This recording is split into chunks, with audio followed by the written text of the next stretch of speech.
Mechanics of Reddit, what's the dumbest thing you've seen someone do to their vehicle? Had a customer once who had their oil light come on and couldn't figure out how to top the oil up. He thought it might have worked like his boat motor, so he poured a jug of oil in his fuel tank. The list is long. Removing PCV hose, assorted vacuum lines, O2 sensor, etc., thinking they are going to get better performance. Cutting a wire under the dash to hook up a stereo. Then bringing the car to me to fix the tail lights. Pouring 3 quarts of oil in, but the dipstick still shows low because they put the oil in the radiator. Putting gasoline in a diesel truck, again. Did a co-op at a shop back in high school. Guy complains about how his car doesn't sit straight. We pull it in and don't even need to put it on the lift to realize that he has 17-inch rims on one side and 15s on the other. Took me about 45 minutes of explaining to him why cars aren't made like that before he told us that he'd be taking his business elsewhere. On a side note, the side with the 15s were 100% bald, like racing slick bald, and everything in that car was falling to pieces. I have too many stories of shit I found in people's cars there, but this one has to be my favorite. Let me tell you about Diamond Plate Guy and Focus Bro. Diamond Plate Guy had 2 things he used to modify his truck: a drill and a ton of diamond plate. It was an absolute base model V6 Ram 1500 with the exhaust chopped off, which I thought was bad enough until I opened the hood. He had drilled or glued diamond plate to every flat surface. Air filter box, intake manifold, fan shroud, etc. This was 18 months ago. My eyes still haven't recovered, but this isn't the end. He had some crappy wheels that he had painted white himself. I know this because he painted the inside of the wheel where it seats to the hub, which caused them to seize to said hubs. I literally had to buy a bigger hammer to smack them off. Worked as a car cleaner at a dealership one summer in high school. Guy towed in a relatively new, top-of-the-line Corvette he had bought there sometime before I started. He was pissed that it had died on the road and been running like shit before that.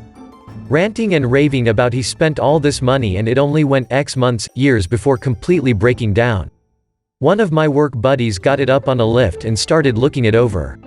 He opens the oil drain plug, and nothing comes out. He pulls apart the engine and the oil could now be best described as glue. Owner talks to the guy and asks when the last time he changed the oil was. Guy had zero idea what he was talking about. He had no idea that you had to do that. He assumed you just added gas and that's the only thing you needed to do. The engine was a complete loss, which meant the car was a complete loss to him. I was working at a performance shop at the time. 2010. Golf GTI comes in for lack of power and throwing check engine codes for underboost and several for fuel trim management conditions.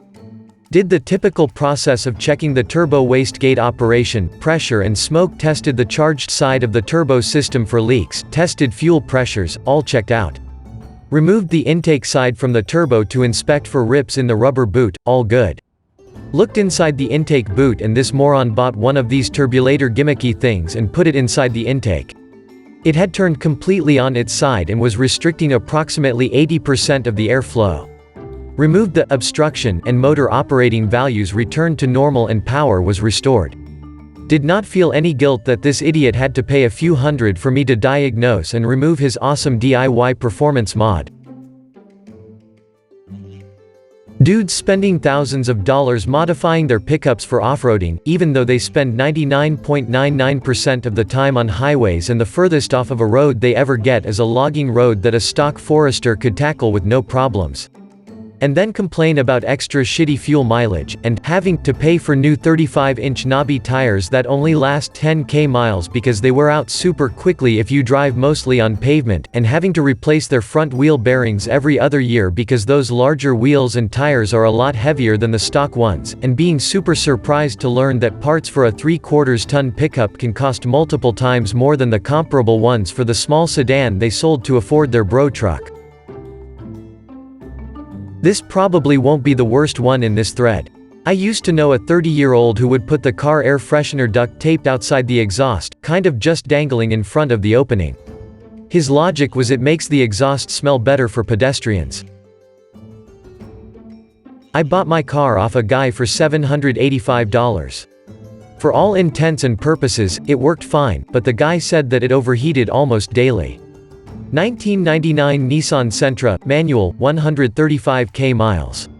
If it didn't overheat it would have been closer to $3 maybe even more. I bought it anyways, cause I could try fixing it and cause I was desperate for a car. My old one died and I lived 10 miles from work. So I brought the car home, the guy filled the radiator per an agreement we made, and the overflow tank was already empty. I started feeling along the coolant piping, and when I came to the thermostat sensor housing, I could stick my fingernail inside the gap. My fingers came out soaking wet with coolant. Went to a parts store, spent $10 on a housing gasket, $3 on some liquid gasket, and $50 on new oil, a new oil filter, a new air filter, radiator cleaner, and coolant. Spent an entire day putting that gasket in. The reason it took so long is a frickin' story and a half that was all about Murphy's Law. Changed the oil, cleaned out the radiator, and I haven't had any trouble since. All in all, a perfectly working car for about $850. I kinda feel bad for the dude who sold it to me. Edit. So if you're satisfied with the story, stop here. The Murphy's Law story. The housing is underneath two solid pipes that are part of the AC system. Which means that on top, I have about 2 inches of space to work with, and underneath is so curved that only my skinny ass wrists will fit, no tools. There are 3 bolts, 1 on top, 2 on bottom, and my socket wrench could only move 1 click at a time with some fighting. Getting the bolts out took 10 to 15 minutes each. I put the housing gasket in, closed it, and tested it. Still leaking. So, I unbolted it back up, applied liquid gasket to either side of the physical foam gasket, and finger tightened it. Then you have to wait an hour for the liquid gasket to dry before tightening it all the way. After the hour, I went to tighten the bolts. Got one. Got the second. I turned the third 4 times and snap. It seared right through the threading. Inside the housing. So I had to unbolt it back up, scrape off the now ruined gasket, luckily it came in a pack of 2, and get the bolt out. The bolt was sticking out 1 thread. I grabbed a set of needle nose pliers, the only thing that would fit, and began the painstakingly slow process of turning the bolt with the pliers, 2 inches of space at a time. It took half an hour. Luckily my old, now dead car used the same bolts, so I snagged one off of it.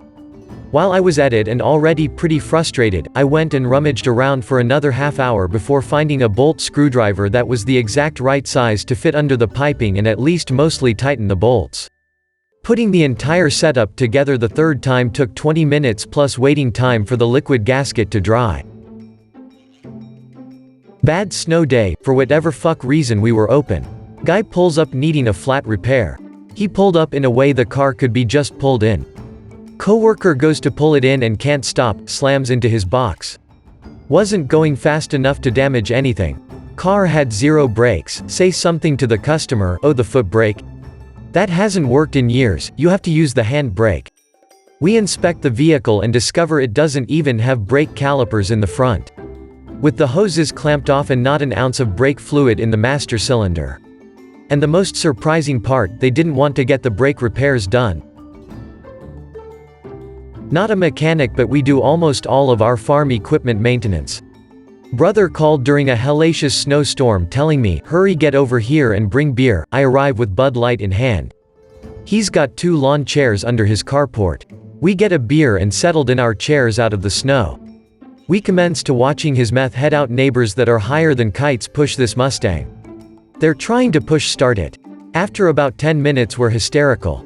They had been trying for almost 2 hours. It was an automatic transmission. Not a mechanic, but former service writer. Woman comes in for an oil change, some common minivan, nothing out of the ordinary. Walked by the van while it was up on the rack and noticed one of the tires was nearly bald in the middle, cords showing, textbook overinflation. I checked the tire pressure, was well overinflated. Then looked around the vehicle, 2 more tires were in exactly the same state, overinflated and showing damage from it. The 4th was a bit underinflated, no glaringly obvious tread wear. Pointed it out to the customer when she came back, asked if there's any reason 3 tires would be overinflated.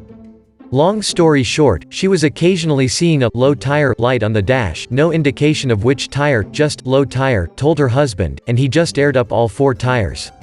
Happened again, fixed the same way, rinse and repeat. So over time they kept the tire with the leak going, but managed to ruin the other 3. Buy a tire pressure gauge if your car doesn't give you per tire pressure readings. Not a mechanic, but a car enthusiast. Saw a couple of cars, where owners didn't know what basic maintenance was. Like no oil change, no brake pad change. The oil turned into jelly and you had to scrape it out. The most ridiculous thing were the brakes. My mechanic friend showed me the brakes of an elderly lady's car.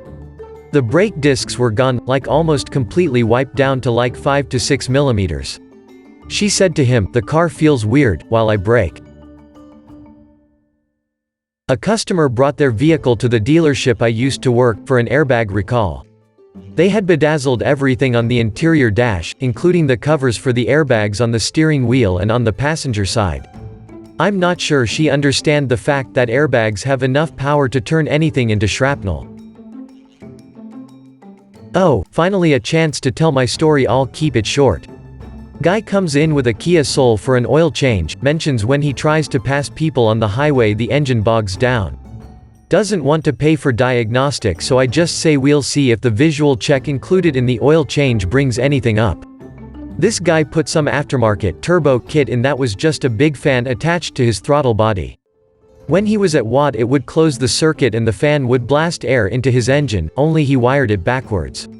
The fan would turn on, spin the wrong way and the engine would starve for air. Update: watt is wide open throttle for the uninitiated. Means when the gas pedal is to the floor. When I was in high school in Belgium, all the cool kids rode mopeds since it's the only motorized vehicle we are allowed to drive under 18. This one kid got a brand new Honda before the start of winter. Took it completely apart in order to clean it and put it back together. He completely degreased it and it rusted and failed within weeks. Obligatory, not a mechanic, but when my son was a toddler we let him sit in the driver's seat whilst the car was parked. He grabbed a coin from the coffee cup holder and posted it in a slot on the steering wheel where the horn button was. Every time we moved the steering wheel the horn went off. That was a fun few days till we could get it sorted. A long time ago, the muffler of a friend's car developed a hole. Her husband split a chocolate can and duct taped it over the muffler. She later had to have some other work done and was going to go to the same repair man I used. Not only was this man an expert, he was an ex-stock car racer. He always had the greatest bunch of cronies around, but they did not suffer fools at all. I had heard some of their stories and had an idea what they would say if she drove in with that chocolate can. I pleaded with her for days to get rid of that, but she did not. I had to take my car in for service a week later, and man, were there comments. I passed them along, but she and her husband didn't see the humor. For years later, she was always referred to as my friend with the chocolate can.